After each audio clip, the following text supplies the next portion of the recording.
Nu starter jeg lige. Jeg har lavet et udkast til en jobannonce, og det er fordi, at de søger en sælger.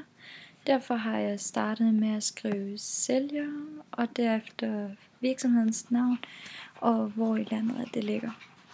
Så har jeg lavet en fangende overskrift, for at dem, som for eksempel sidder og kigger på Jobindex, ligesom bliver fanget af den her jobannonce.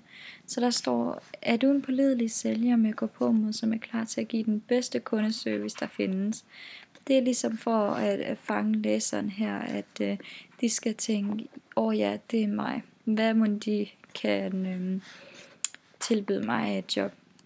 Derefter så skriver jeg, at jeg har lidt mere detaljeret med informationer, at virksomheden de søger altså en, der kan starte 1.7.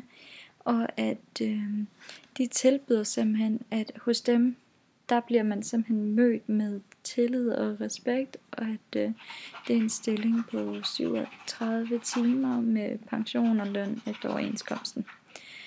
Så laver de en sektion, hvor at de skriver lidt om, hvad de forventer af dem, som søger jobbet.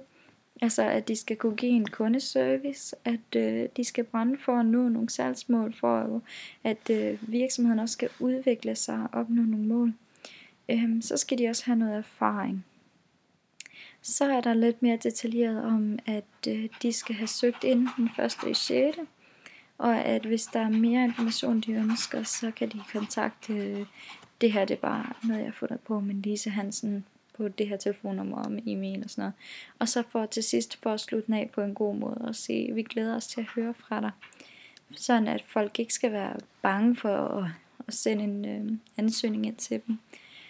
Så både det, at man har en overskrift, som fanger, og at man har noget information, og man har noget, som gerne skulle lokke dem til, altså noget, man kan tilbyde dem, sådan at de får en god